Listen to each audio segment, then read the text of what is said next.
আসসালামু আলাইকুম রহমতুল্লাহ। আমার কথা শুনবার জন্য আপনাদেরকে স্বাগত জানাই। আজকে একটা বিষয় নিয়ে আলোচনা করব। সংসদীয় আসন চট্টগ্রাম 15, এই আসন নিয়ে কিছু কথা বলবো। সারা বাংলাদেশে 300 আসনের মধ্যে অনুরূপ কিছু হয়ে থাকলে মিলিয়ে নিয়ে যদি কমেন্ট করেন উপকৃত হব।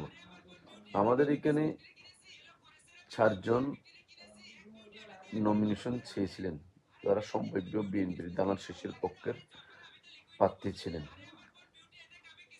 একজনকে নমিনেশন দিয়েছেন, বাকি 3জন নমিনেশন পান নাই। বাকি 3জনের মধ্যে একজন নমিনেশন যিনি পেয়েছেন তার সাথে কাজ শুরু করে দিয়েছেন। আগামীকাল নমিনেশন জমা দেওয়ার ডেট, কিন্তু 2জন শক্তিশালী সম্ভাব্য প্রার্থী মনোনীত প্রার্থীর সাথে এখনো পর্যন্ত ঐক্যবদ্ধ হতে পারেনি। এটা কি সম্ভাব্য প্রার্থীদের ব্যর্থতা বলবো, নাকি মনোনীত প্রার্থীর ব্যর্থতা বলবো, নাকি জেলা বিএনপির ব্যর্থতা বলবো, নাকি সেন্ট্রাল বিএনপির ব্যর্থতা বলবো? আসলে ব্যর্থতাটা কোথায়?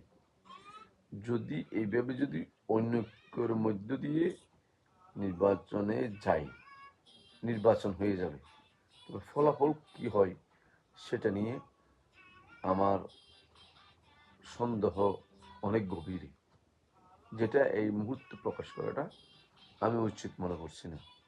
তবে একটা ইঙ্গিত দিয়ে থাকি, সেটা হচ্ছে কি, সম্ভাব্য অন্য প্রার্থীদের অনুসারী তিলে তিলে গড়ে তোলা নেতা কর্মীরা যদি নির্বাচনে যেতে পারে, সেন্ট্রালি সিদ্ধান্তের কারণে, রাজনীতির ভবিষ্যতের কারণে হয়তো তারাও যেতে পারে, কিন্তু দিল থেকে যাওয়া আর স্বাভাবিকভাবে দায়িত্ব পালন এবং দায়িত্ববোধ থেকে দায়িত্ব পালন দুটো ভিন্ন জিনিস। এই কারণে বলছি, নিজের দায়িত্ববোধ থেকে দায়িত্ব পালন করার মতো করে মনোনীত প্রার্থী অন্য নেতাদেরকে কনভিন্স করেই মাঠে নামাতে পারলেই সফলতা আসবে, অন্যথায় ব্যর্থতা সম্ভব।